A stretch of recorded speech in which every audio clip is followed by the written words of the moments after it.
Could you give our listeners maybe a little bit of background just on the Tuttle Twin series, how it originated, and kind of the Yeah. road that you've taken to kind of get here to this point?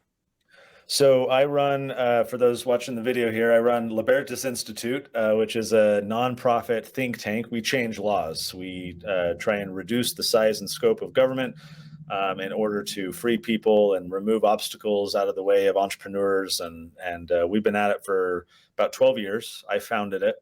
And a few years into running this organization, my children at the time, my son was almost 6 and my daughter was 4.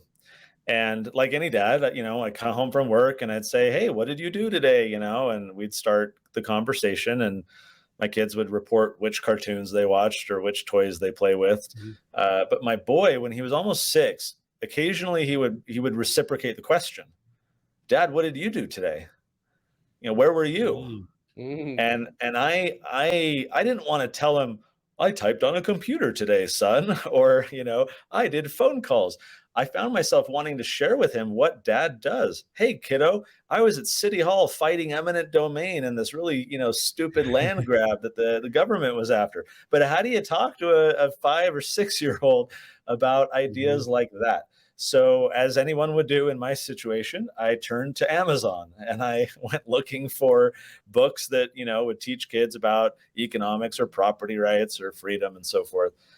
Came up short. There was nothing. This was in 2013, Mm. and I was talking about this with a buddy of mine who's a very creative guy, very creatively talented, and we were bouncing this idea around. He had young kids too at the time, and so we came up with this idea like, is there merit here? Should we do a kids book? This could be a fun little thing. There was no vision for any like master huge big thing. It was just like, this will be fun, let's do a book together. So we did, and a lot of people bought it and asked us when the next one will be coming out. And we're like, yeah, okay, well, we'll get right on that. And it just kind of slowly over time, word of mouth. Later we started marketing, but it was a very big word of mouth process where parents were sharing these resources with other like-minded parents. And so we grew slowly at first and more quickly recently. And so we've been at it for, yeah, about 9, 10 years that we've been putting out books. We've sold over 5 million copies. Wow. We're in a Yeah. dozen languages. We've got a cartoon now.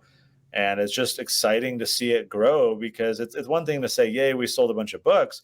What I treasure are all the stories, the feedback, hearing from parents about the impact it's having with their kids, the conversations that they're having that are more substantive and meaty rather than superficial and irrelevant. So that's what we're after, is these moments where we're seeing sparks happen in these family environments.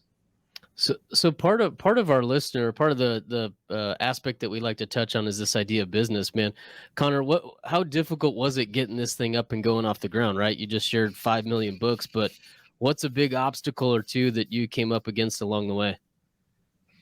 Well, I watch Shark Tank religiously, Yeah. and for those who do, you'll remember that one thing the sharks hate investing in are the businesses where the owner has to educate the customer about why they even need their product when they're creating a new category, right? Yeah. Nothing like this exists, and the sharks are like, "Oh, you're going to have to like educate customers walking down the aisle or scrolling Instagram why they need that. They don't already know. So that's going to increase your cost of acquisition, your advertising."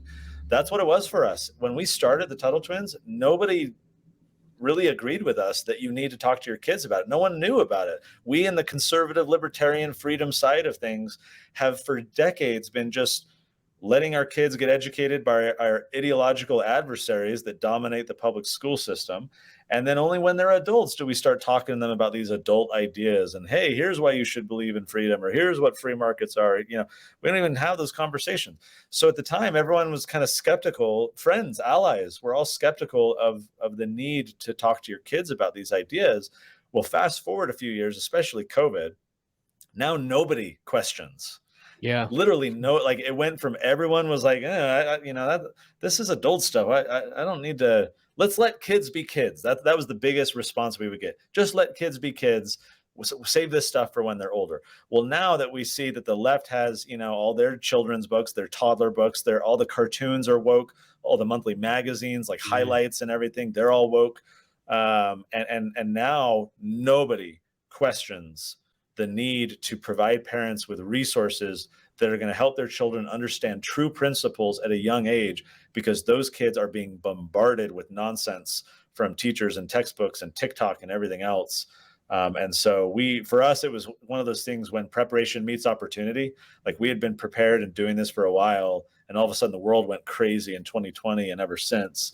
And so now we don't have to educate the customer anymore. People are pretty well aware that they want help protecting their kids from all this nonsense and giving them a solid foundation of truth.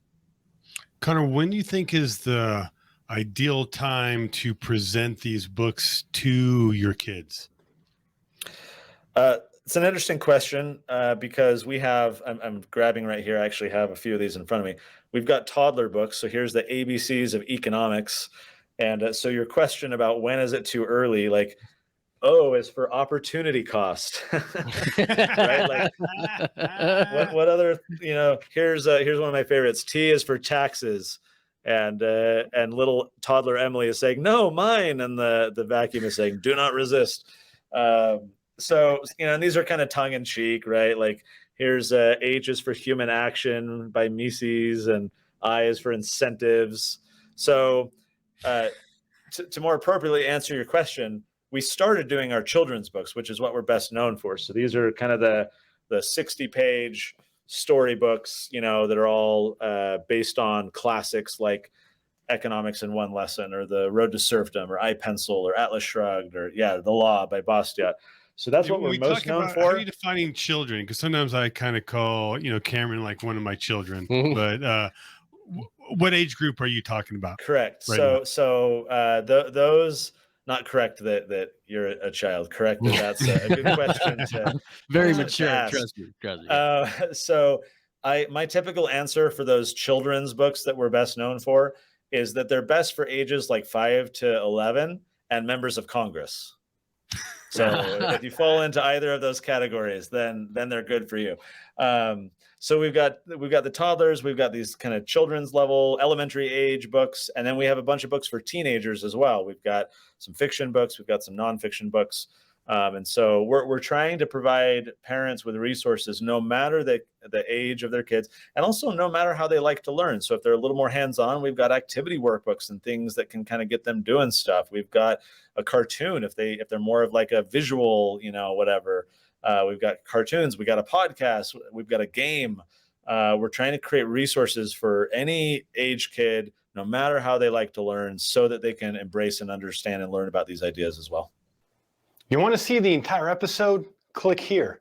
If you want to learn how investors use infinite banking to increase their returns and lower their taxes, click here. If you want to see if infinite banking is for you and you have some questions, hop on a discovery call with us and one of our coaches. The link for that will be in the description.